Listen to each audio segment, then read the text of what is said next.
ஒரு வழியா ஒரு 3 மாசம் கழிச்சு திரும்ப இந்த மற்றும் பல எபிசோட் சில பேர் தொடர்ந்து கேட்டே இருக்கீங்க. ஸோ அவங்களுக்கு ரொம்ப நன்றி. ஏன்னா மற்றும் பல எபிசோட ஃபாலோ பண்ணுறதுக்கு ஒரு சின்ன க்ரௌட் இருக்குது அப்படிங்கிறது தனிப்பட்ட வகையில் சந்தோஷம் தான்.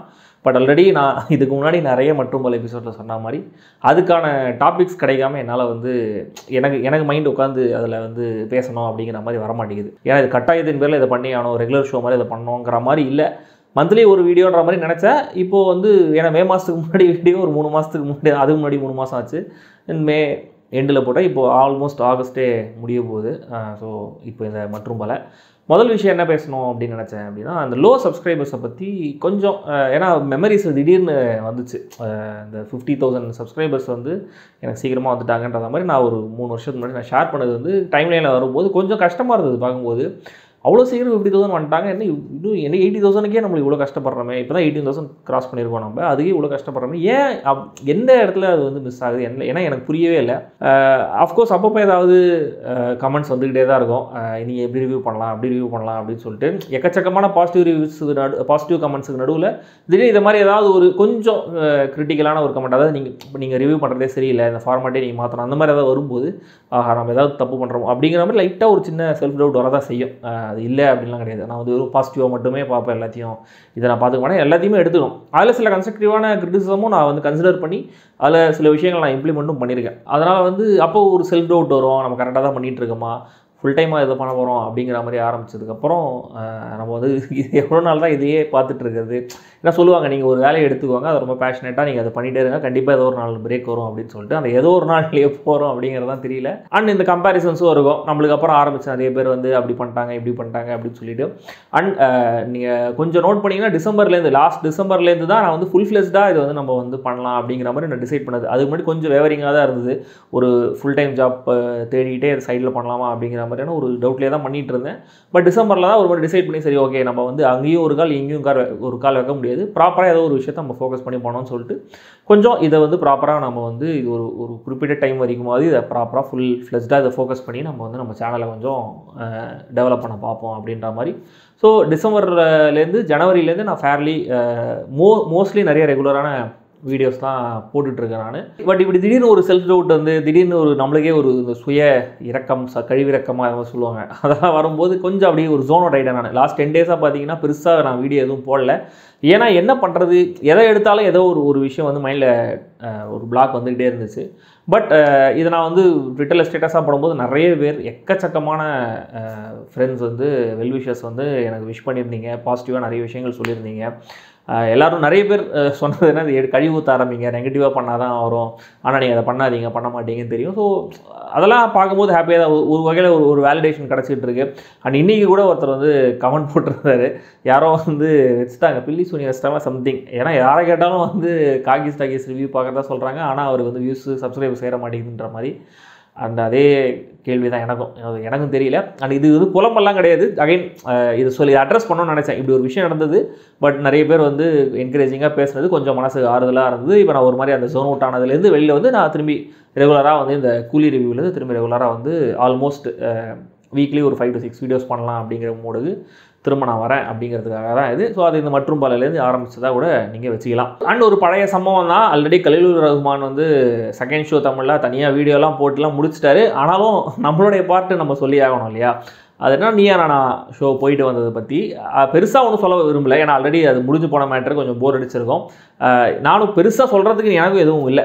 என்னென்னா ஷோ கொஞ்சம் என்ன நினச்சேன்னா, நான் நிறைய பேரோட கொஸ்டின் என்னவாக இருந்தால், ஸ்கிரிப்டட் தானே இது, அவங்க நினச்சது மட்டும் தான் பேச வேறனா கிடையாது. இது நீயா நான் ஸ்கிரிப்டட் கிடையாது. அந்த டாப்பிக்கை வச்சு யார் என்ன பேசுகிறாங்களோ அதை வச்சு தான் அவங்க ஷோவை கொண்டு போகிறாங்க. ஆனால் முக்கியமான விஷயம் என்னென்னா, எதிர்த்தரப்பில் நிறைய பேர் ரொம்ப வீக்காக தான் இருந்தாங்க. அதில் மொத்தமே ஒரு 2-3 பேர் மட்டும்தான் நல்லா பேசக்கூடிய, நல்லா தங்களுடைய கருத்துக்களை ப்ராப்பராக வெளிப்படுத்தக்கூடிய ஆட்களாக இருந்தாங்கன்றதுனால இவங்களால் அவங்ககிட்ட கரெக்டான பாயிண்ட்ஸ் எடுத்துக்க முடியலன்னும் போது இவங்க சில கொஸ்டின்ஸை போஸ்ட் பண்ணி, அதாவது இவங்களுக்கு தேவையான சில கொஸ்டின்ஸை போஸ்ட் பண்ணி அதுக்கான ஆன்சரை கொண்டு அவங்க பேச வைக்கிற மாதிரி பேச வச்சு இந்த சென்ஸ் அதுக்கு க்யூலாம் கொடுக்கல. அவங்க என்ன ஆன்சர் சொல்கிறாங்களோ அதுதான். பட் அதை வச்சு இவங்க அதை கொஸ்டினை வேறு மாதிரி இன்டர்பிரட் பண்ணி எங்கள் சைடில் கேட்டு அந்த மாதிரி தான் போச்சு இந்த ஷோ. ஸோ அதனால் வந்து நீ என்னன்னா ஸ்கிரிப்டட் கிடையாது. அண்ட் நீங்கள் ஏன் நிறைய பேசலை, உங்களை வந்து பேசவே விடலையா அப்படின்றது. எனக்கு அடிப்படையில் வந்து எங்கே போனாலும் வந்து எனக்கு முன்னாடி நான் முன்னாடி உட்காரல, அவங்களே தான் முன்னாடி உட்கார வச்சாங்க முதல் விஷயம். ஸோ எனக்கு வந்து மைக்கை கொடுங்க, நான் தான் பேசுவேன் அப்படிங்கிற மாதிரிலாம். நான் வந்து பேசிக்கலி நான் ஒரு இன்ட்ரோவர்ட். சொன்னால் உங்களுக்கு நம்புறது கஷ்டமாக தான் இருக்கும், ஆனால் நான் ஒரு இன்ட்ரோவர்ட் தான். அதனால் வந்து அப்படியே நான் போயிட்டு முன்னாடி போய் அதை எடுத்து பேசுகிறது அதெல்லாம் நான் பண்ண மாட்டேன். ஸோ நம்மளுக்கு எப்படியும் அவங்களுக்கு தெரியும் சான்ஸ் வரும்போது நம்ம பேச போகிறோம், நம்மக்கிட்ட கேள்வி கேட்க வராங்க, அந்த மாதிரி ஒரு மோடில் தான் இருந்தேன்றதுனால நிறைய இடங்களில் நான் பேச நினைக்கும் போது கூட கோபிநாத்தே என்ன சொல்லிட்டு இருந்தாருன்னா, நீங்கள் எல்லாருக்குமே நிறைய பாயிண்ட் பேசணும்னு ஆசையாக தான் இருக்கும், ஆனால் எல்லாம் வராது, கவலைப்படாதீங்க, நான் பேசுகிறதே நிறைய வராது அப்படின்னு சொல்லிட்டு எனக்கு கிட்டத்தட்ட 3லேருந்து 4 மணி நேரம் அந்த ஷூட்டிங் போச்சு. ஆனால் நீங்கள் பார்த்தது அந்த 40 to 50 மினிட்ஸ் தான். அண்ட் நான் பேசுனது நிறைய கட் பண்ணிட்டாங்களான்னு சில பேர் கேட்டிருந்தாங்க. இல்லை, நான் பேசுனதில் ஒரு சின்ன போர்ஷன் மட்டும் தான் கட் பண்ணியிருந்தாங்களே தவிர மேஜராக நான் பேசுனது எல்லாமே வந்திருந்தது. அதனால் எனக்கு பெரிய இது இல்லை, இது ஒரு நல்ல அனுபவமாக இருந்தது, அவ்வளோதான். நான் எப்படி நடக்குது இந்த ஷோ, ஏன்னா நான் டிவி ஷோஸில் ஒர்க் பண்ணியிருக்கேன், ரியாலிட்டி ஷோஸ்லையும் ஒர்க் பண்ணியிருக்கேன் சன் டிவியில் இருந்த காலத்துலலாம். அதனால் இப்போது எப்படி இருக்குது, ரொம்ப வருஷம் ஆயிடுச்சு, பல வருஷங்கள் ஆச்சு. ஸோ திரும்ப அந்த ஷூட்டிங்லாம் எப்படி இருக்குன்னு பார்க்கலாம் அப்படிங்கிற ஒரு அனுபவத்துக்காகவும், முக்கியமாக நீ நானா எப்படி நடக்குது அப்படிங்கிறத தெரிஞ்சுக்கிறதுக்காகவும் தான் நான் போயிருந்தேன். அண்ட் டாப்பிக்கும் நான் செய்கிற வேலை சம்மந்தப்பட்ட விஷயம் அப்படிங்கிறதுனால சரி ஓகே போவோம், என்ன நடக்குதுன்னு பார்ப்போம் அப்படிங்கிறதுனால தான் போயிட்டு வந்தேன். ஸோ இவ்வளவே நம்மளுடைய நீயா நானா விஜயம் எல்லாம். அண்ட் அடுத்து என்ன பேசணும்னு நினச்சிட்டு இருந்தேன்னா, ஃபேஸ்புக்கில் ஒரு பழைய ஸ்டேட்டஸ் ஒன்று ஷேர் பண்ணதை வந்து மெமரிஸில் வந்துச்சு. Each action as an equal and opposite reaction and social media over reaction அப்படின்னு. இதை பார்க்கும்போது இன்னொரு டாபிக் பற்றியும் பேசணும்னு தோணுச்சு. அதுதான் இந்த ரீசெண்டாக வந்த பயங்கர எதிர்பார்ப்பு ஆளான ஆனால் ஃப்ளாப்பான எக்ஸ்பெக்டேஷன்ஸை மீட் பண்ணாத படங்களோடைய ரிசல்ட்டை பற்றி. இந்தியன் 2ல் ஆரம்பித்து இப்போது தக் லைஃப், கூலி வந்து நல்லா தான் ஓடிட்டு இருக்குன்றாங்க. பட் கிரிட்டிக்கலாக அந்த படத்துக்கு வந்து நிறைய நெகட்டிவ் விமர்சனங்கள். அண்ட் பெரும்பாலான ஆட்கள் வந்து ஒரு மாதிரி மிக்சடான ரிவ்யூ தான் கொடுத்துருந்தாங்க. ஒரு தரப்பு ஆடியன்ஸ் கண்டிப்பாக அந்த படம் ஒர்க் அவுட் ஆயிருக்கு, அவங்க ஜெனுவினான படத்தை பாராட்டுறாங்க, நல்லா இருக்குன்னு சொல்கிறாங்க, தேட்டரில் என்ஜாய் பண்ணதான் சொல்கிறாங்க. அது ஓகே, அது எல்லா படத்துக்குமே அந்த மாதிரி க்ரௌட் இருப்பாங்க. ஆனால் இந்த மாதிரியான படங்கள்லாம் எக்ஸ்பெக்டேஷனை மீட் பண்ணாத போது உடனே அதுக்கு வந்து ஒரு ட்ரால் ஒன்று வருது பாருங்கள், அந்த கேன்சல் கல்ச்சர் மாதிரி. இவங்கெல்லாம் திரும்ப வந்து படமே எடுக்க வேண்டாம், இவங்களாம் வேறு வேலையை பார்க்க போகலாம் அப்படிங்கிற மாதிரி யாருக்கு, சங்கருக்கு, மணிரத்னமுக்கு, லோகேஷ் கனகராஜ் இவங்களுக்கெல்லாம் வந்து அட்வைஸ் பண்ணும்போது தான் அதெல்லாம் கொஞ்சம் காமெடியாக இருக்குது. ஏன்னா அவங்க யாருக்குமே, மிஷ்கின் ஒரு இன்டர்வியூ சொல்லுவார், யாருக்குமே கெட்ட படம் எடுக்கணும், மோசமான படம் எடுக்கணும்னு ஆசை கிடையவே கிடையாது. எல்லாருமே நல்ல படம் எடுக்கணும் தான் வராங்க. ஒரு படம் எடுக்கணுன்ற ப்ராசஸில் வந்து எக்கச்சக்கமான ஆட்கள் இன்வால்வ்டு. பட் அதையும் மீறி இவங்கெல்லாம் வந்து அவங்களோட க்ரியேட்டிவ் கண்ட்ரோல் வந்து கைமீறி போகாத லெவலில் தான் இருக்காங்க. ஸோ அதையும் நம்ம சொல்லி தான் ஆகணும். பட் ஸ்டில் ஏதோ ஒரு விஷயம் வந்து சில ஜட்மெண்ட்ஸ் வந்து மிஸ் ஆகும், சில விஷயங்கள் கால்குலேஷன்ஸ் தப்பாகும். ஒரே ஒரு ப்ராஜெக்டில் தொடர்ந்து இருந்துகிட்டே இருக்கும்போது கண்டிப்பாக அந்த ப்ராஜெக்டை பற்றின ஜட்மெண்ட் வந்து அது சம்மந்தப்பட்ட யாருக்குமே தெரியவே தெரியாது. அது முடிஞ்சு தேட்டருக்கு வரும்போது தேட்டர் ஆடியன்ஸ் ஒரு பெர்ஸ்பெக்டிவ் கொடுக்கும்போதும் இப்படி கூட இந்த படத்தை பார்க்குறாங்களா அப்படின்னு படத்தில் இன்வால்வ் ஆன நிறைய பேருக்கு புரியும். அதனால் வந்து இது வந்து இது மாதிரி சொல்கிறதெல்லாம் கொஞ்சம் சில்லியாக இருக்குது. இந்த கேன்சல் கல்ச்சருக்கு ஈக்குவலான ஒரு விஷயம் தான் இது வந்து தொடர்ந்து பார்க்க முடியுது. ஏன்னா இந்தியன் 2 ரொம்ப சுமாராக இருக்குன்னும் போது உடனே சங்கரை பற்றி, டேரக்டர் சங்கரை பற்றி விமர்சனம் பண்ணது, தக் லைஃப் ஒன்னொன்னே கமல்ஹாசனை பற்றி, மணிரத்னத்தை பற்றி பேசுகிறது, இப்போ லோகேஷ் கனகராஜை பற்றி பேச ஆரம்பிச்சிருக்காங்க. அவங்களுக்கு அவங்க என்ன வேலை செய்கிறாங்க, என்ன வேலை செய்யணும், என்ன தப்பு பண்ணாங்கன்னு எல்லாமே தெரியும். இதுக்கப்புறம் கண்டிப்பாக அவங்க வந்து பர்ஃபெக்டான படம் தான் எடுப்பாங்கன்னா கிடையவே கிடையாது, யாருமே அப்படி கிடையவே கிடையாது. ஆனால் கண்டிப்பாக அவங்க இதுலேயே சில விஷயங்கள்லாம் கற்றுக்கிட்டு இருப்பாங்க. அடுத்த முயற்சியில் வந்து முடிஞ்ச வரைக்கும் அதை ரிப்பீட் பண்ணக்கூடாது அப்படின்னு பார்ப்பாங்களே தவிர யாருமே 100% பர்ஃபெக்ட் கிடையாது. நம்ம வேலையில் சொதப்பும் போது நாளே நீ வீட்டுக்கு போயிருப்பா, இனிமேல் நீ வேலைக்கு வராது அப்படின்னு சொன்னால் நம்மளுக்கு எவ்வளோ கடுப்பாக இருக்குமோ அதே மாதிரி தான் இந்த மாதிரியான எதிர்கருத்துகளும் வந்து சொல்லலாம். அதாவது நல்லா இல்லைன்னு சொல்லலாம், கன்ஸ்ட்ரக்டிவாக கிரிட்டிசிசம் பண்ணலாம், எது நல்லா இருக்குது, எது நல்லா இருந்திருக்கலாம், எது நல்லா இல்லைன்னு கூட சொல்லலாம். ஆனால் நீங்கள் இந்த வேலையெல்லாம் பார்க்காதீங்க, வேறு வேலை, இதெல்லாம் சொல்கிறது வந்து கொஞ்சம் அபத்தமாக தான் இருக்குது. சென்சாரை பற்றி ஒரு விஷயம் மற்றும் பல எபிசோட சொல்கிறேன்ற மாதிரி சொல்லியிருந்தேன் இல்லையா, அது வெப்பன்ஸ் பார்க்கும்போது நடந்த சம்பவம் என்னாச்சு அப்படின்னா, ஆல்ரெடி கில் படம் பார்க்கும்போது என்ன நடந்தது அதே தான் நடந்தது. வெப்பன்ஸ் வந்து அடல்ட் ஒன்லி படம், அது பயங்கர பிளட் அண்ட் கோர் இருக்கிற ஒரு படம். அதாவது மூஞ்சி சதையெல்லாம் அப்படி பிச்சு அப்படியே தூக்கி போடுற மாதிரி அவ்வளோ கோர் இருக்கிற படம். ஆனால் அதுக்கு வந்து என்னோடய ரோலையை ஒருத்தர் வந்து குழந்தையை கொண்டு வந்திருந்தார். அந்த குழந்தைக்கு எப்படியும் 2.5-3 வயசுக்குள்ளே தான் இருக்கும். அந்த குழந்தை எல்லா சீனையும் பார்த்துட்டுன்னு சொல்ல முடியாது. பட் கண்டிப்பாக அந்த குழந்தை வந்து எல்லா சீனையும் பார்க்காமலாம் இல்லை, இவங்களும் பெருசாக கண்ட்ரோல் பண்ணுற மாதிரி இல்லை. சில சீன்ஸுக்கு அந்த குழந்தைய பயந்து வந்து இவங்ககிட்ட உட்காந்துக்குச்சு, கண்ணை மூடிச்சு, அந்த மாதிரிலாம் இருந்துச்சு. எனக்கு என்ன பண்ணுறது, இப்போ இவங்க கூட்டு வந்துட்டாங்க, என்ன சொல்ல முடியும்.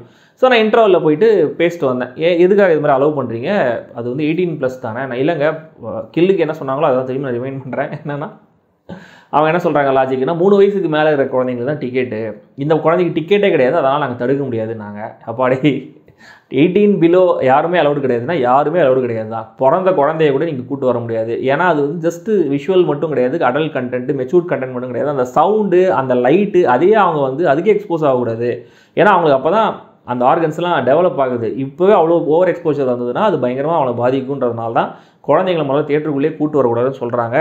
இப்போது சரி நீங்கள் சொல்கிற அதே லாஜிக்கை வச்சுக்கோங்க. இப்போ உங்கள்கிட்ட ஒரு 2.5 வயசு குழந்தை இருக்குது, இந்த படத்தில் ஒரு மேட்ரிக் சீன் இருக்குது, நீங்கள் கூட்டு வந்து காமிப்பீங்களா அப்படின்னு. அதுக்கப்புறம் கவுண்டர் ஆர்கியூமெண்ட் கொடுக்கல. நான் இந்த மாதிரி பிளண்ட்டாக கேட்டதுக்கப்புறம் அதனால் இல்லை சார் நாங்கள் இனிமேல் பார்க்குறோன்னு நான் சொன்னாங்க. அப்போ அஃப்கோர்ஸ் அதுக்கப்புறம் பார்த்துருப்பாங்கன்ற நம்பிக்கையில் எனக்கு சுத்தமாக கிடையாது. ஏன்னா கூலி படத்துக்குமே கூட நிறைய தியேட்டர்ஸில் குழந்தைகள்லாம் கூட்டு தான் நிறைய பேர் படத்துக்கு வராங்க, தேட்டர்லேயும் அலோவ் பண்ணுறாங்க அப்படிங்கிற மாதிரி தான் நான் கேள்விப்பட்டேன்றதுனால ஒன்றும் சொல்கிறது கிடையாது. நான் என்ன பண்ணேன், என்னோட வாய் சும்மா இருக்குமா, நான் எழுந்து போகும்போது அந்த பேரண்ட் அவர் கொஞ்சம் ஒரு எங்காக தான் தெரிஞ்சார் அவர். ஸோ அவங்க அந்த குழந்தையோட அப்பா அம்மா அவங்க அப்பா கிட்டே சொல்லிட்டு வந்தேன், ஏங்க இது அடல் சொல்லி படம் கூப்பிட்டு வரீங்களே அப்படின்னு. அவர் அதெல்லாம் ஓகே அப்படின்னு சொல்லி கூலாக ஹேண்டில் பண்ணுறாராம். நான் வேறு என்ன பண்ண முடியும் அவங்களால சொல்லுங்கள். ஸோ சார் கேட்டோ போங்க, உங்களுக்கே இல்லை உங்கள் குழந்தை மேலே உங்களுக்கே இல்லை தக்கறே நீங்கள், அதனால் நம்ம ரொம்பலாம் கஷ்டப்பட்டு இந்த நாட்டை திருத்த வேணாம் அப்படின்னு சொல்லிட்டு நான் வெளில வந்துட்டேன். பொதுவாகவே இந்த பப்ளிக் பிளேசஸில் இந்த டீசன்சியை மெயின்டைன் பண்ணுறது, கொஞ்சம் காமன் சென்ஸோடு நடந்துக்கிறதுங்கிற மாதிரி சொல்கிறாங்க இல்லையா. நான் வந்து பயங்கரமாக வந்து அன்னியன் ரேஞ்சுக்கெலாம் நான் வந்து தப்பான விஷயங்கள்லாம் நான் ஃபேஸ் பண்ணலனாலும் அப்பப்போ ஏதாவது சில விஷயங்கள் நம்மளை இரிட்டேட் பண்ணிட்டே இருக்கும், லைட்டாக கொஞ்சம் வந்து பாதர் பண்ணிட்டே இருக்கும். எனக்கே ஒரு பிரச்சனை ஒன்று நடந்தது. எப்போனா அந்த பால்ரீனா படம் பார்க்கும்போது பின்னாடி சீட்டில் வந்து ஒரு மூணு யங்ஸ்டர்ஸ்னு வச்சுக்கோங்களேன். அவங்க காலேஜ் ஃபைனல் இயர் அந்த மாதிரி ஒரு ஏஜ் குரூப்பில் தான் இருந்தாங்க. அதில் ஒரு பையன் வந்து கால் வந்து பின்னாடி இடிச்சிட்டே இருந்துச்சு. சாந்தமில் பால்கனி, நானும் பால்கனியில் தான் உட்காந்துட்ருக்கேன், எனக்கு முன்னாடி சீட் இருக்குது. ஆனால் நான் என் கால் வந்து எங்கே இடிக்கவே இல்லை. ஆனால் அந்த பையனோட கால் இடிச்சிட்டே இருந்துச்சு. நான் தம்பி ப்ரோ இந்த மாதிரி கால் இடியுது அப்படின்னோடனே அந்த பையன் வந்து கீழே வந்துட்டு ஓ அப்படியா அப்படின்னு சொல்லிட்டு அப்படியே இருந்துட்டான். ஸோ அவன் வந்து நான் சொன்னதை சீரியஸாக எடுத்துக்கல அப்படிங்கிறது எனக்கு புரிஞ்சுது. திரும்ப வந்து காலை வந்து இடிச்சிக்கிட்டே இருந்தால் நான் வந்து யோசித்தேன், இப்போ நம்ம ரியாக்ட் பண்ணணுமா, இல்லை வந்து ஏதாவது சண்டை போடணுமா, இல்லை ஏதாவது எழுந்து திட்டினோமா. இப்போ நம்ம ஆரம்பித்தோன்னா படம் பார்க்குறது நம்மளுக்கு போவோம். ஸோ அந்த எக்ஸ்பீரியன்ஸ் நம்ம இதுவாகும், நம்ம மூடு ஒன்று ஸ்பாயில் ஆகும். எல்லாத்தையும் யோசிச்சிட்டே தான் படமும் பார்த்தேன்னு செய்வேன். படமும் சுமாராக தான் இருந்ததுங்கிறதுனால நம்மளுக்கு இவ்வளோ யோசனைக்கும் ஸ்பேஸ் இருந்தது மண்டையில். அதனால் நான் என்ன பண்ணேன், சரி ஓகேன்னு சொல்லிட்டு கொஞ்சம் தள்ளி வந்து நான் உட்காந்துட்டேன். சரி ஓகே எதுக்கு அப்படின்னு சொல்லிட்டு. அண்ட் ரொம்ப நேரம் அந்த பசங்க இடமே நம்ம பேசுவோமா, என்னன்னு கொஞ்சம் எடுத்து நம்ம சொல்லி சமுத்திரகனி மாதிரி ப்ராப்பராக சொல்லி புரிய வைப்போமா அப்படின்னு யோசித்தேன். பட் ஏதோ ஒன்று தடுத்துட்டே இருந்துச்சு. நான் அந்த பசங்களை பார்த்துட்டே இருந்தேன், அந்த பசங்க என்னை பார்த்துட்டே இருந்தாங்க. அவனுக்கு நினச்சிருப்பானுங்க நான் ஏதோ பெருசாக சண்டை வர போகிறேன் அப்படின்னு சொல்லிட்டு. இல்லை, நான் அவங்ககிட்ட பேசலாமா வேணாமா அப்படின்னு யோசிச்சுட்டு இருந்தேன். அவ்வளோதான். அதுக்கப்புறம் இன்னொன்று யோசித்தேன், பயங்கர அதிரடியாக வந்து சினிமாலலாம் வரா மாதிரி நம்ம கேமராவை எடுத்து நம்ம செல்ஃபி வீடியோ எடுத்து நம்ம இந்த படத்துடைய ஓப்பனிங் மாதிரி அந்த பசங்க 3 பேரும் எக்ஸ்போஸ் பண்ணி விடுவோம். இந்த 3 பேர் தான் இந்த மாதிரி நம்மளுக்கு டிஸ்டர்ப் பண்ணாங்க அப்படின்னும். அப்புறம் யோசிச்சு பார்த்தா அதுவும் ரொம்ப சில்லியாக இருந்தது. அதுக்கப்புறம் நான் என்ன பண்ணேன், ஜஸ்ட் நான் ஃபோனை எடுத்துகிட்டு வெளியில் எடுத்துகிட்டு அந்த பசங்களை வாங்க ஒரு செல்ஃபி எடுத்துக்கலாம் அப்படின்னு. இல்லை வேணாம் நோ தேங்க்ஸ் அப்படின்னு. இல்லை பரவாயில்ல எடுங்க, இல்லை எனக்கு வந்து என்னோடய பெர்மிஷன் இல்லாமல் நீங்கள் ஃபோட்டோ எடுங்க, ஏன்டா எனக்கு அவ்வளோ டிஸ்டர்பன்ஸ் நீங்கள் கொடுக்குறீங்க, இது நான் ஃபோட்டோ எடுக்கிறது மட்டும் உனக்கு என்ன அவ்வளோ டிஸ்டர்பன்ஸ் அப்படின்ற மாதிரி நான் கோவப்பட்டேன். அதுக்கப்புறம் அந்த கூட்டத்திலே ஒருத்தர் வந்து அந்த 3 பேரில் கொஞ்சம் மெச்சூர்டாக தெரிஞ்சாருன்னு வச்சுக்கோங்களேன். அவர் வந்து இல்லை ப்ரோ சாரி வரும். அண்ட் எனக்கு கோவம் வந்தது. நான் கொஞ்சம் ஹார்ஷாக ஒரு கெட்ட வார்த்தையும் யூஸ் பண்ணி இந்த மாதிரிலாம் பண்ணுறது ரொம்ப தப்பு. நான் ரொம்ப டீசெண்டாக நான் வந்து கால் இடிக்குது அப்படின்னா அந்த பையன் அப்படி ரியாக்ட் பண்ணுறான், என்ன நினச்சிட்டு இருக்கான் மனசில் அப்படின்ற மாதிரி. இல்லை ப்ரோ போங்கன்னு அந்த பையன் வந்து இது பண்ணி விட்டான். அதுக்கப்புறமும் அதாவது கால் இடித்த பையன் வந்து அதுக்கப்புறமும் வந்து அப்படியே ரியலைஸ் பண்ணி அவன் தப்போ ரியலைஸ் பண்ணிட்டான் அப்படிலாம் கிடையாது. அவன் வந்து அந்த ஒரு திமிருத்தனத்தை அந்த கெத்தை மெயின்டைன் பண்ணுற மாதிரி காமிச்சிட்டே தான் இருந்தான். சரி நம்மளுக்கு டைம் வேஸ்ட்டுன்னு சொல்லிட்டு நான் கிளம்பி வந்துட்டேன். இந்த மாதிரி பப்ளிக் பிளேஸில் நம்ம பண்ணுற சில விஷயங்களால அன்இன்டென்ஷனலாக மற்றவங்களுக்கு டிஸ்டர்பன்ஸ் வர்றதோ இல்லை இன்டென்ஷனலாக டிஸ்டர்பன்ஸ் வந்துமே அதை நம்ம பெருசாக கண்டுக்காமல் இருக்கிறதெல்லாம் வந்து கொஞ்சமாக அதிகமாகிட்டே இருக்குன்ற மாதிரி தான் எனக்கு தோணுது. இது மாதிரி மோசமான எக்ஸ்பீரியன்ஸ் எனக்கு வேற எங்கேயும் நடக்கலைனாலுமே கூட என்னால் பார்க்க முடியுது. லைன் ஃபாலோ பண்ணுறதுலையா இருக்கட்டும், தியேட்டரில் உட்காந்து ஃபோன் பேசுறது இல்லை, குழந்தைங்களை கூப்பிட்டு வரதில்லை, இந்த மாதிரி நிறைய விஷயங்களை வந்து தொடர்ந்து, ஏன்னா நான் தியேட்டர் சார்ந்து தான் எங்கிட்டே இருக்கேன் அப்படிங்கிறதுனால அதில் இருக்கிற விஷயங்களாக நான் சொல்லிகிட்டு இருக்கேன். இன்னும் நிறைய விஷயங்கள் சமுதாய பிரச்சனைலாம் நிறைய இருக்குதா செய்யும். இந்த மாதிரி விஷயங்கள்லாம் நீங்களும் ஃபேஸ் பண்ணியிருப்பீங்க.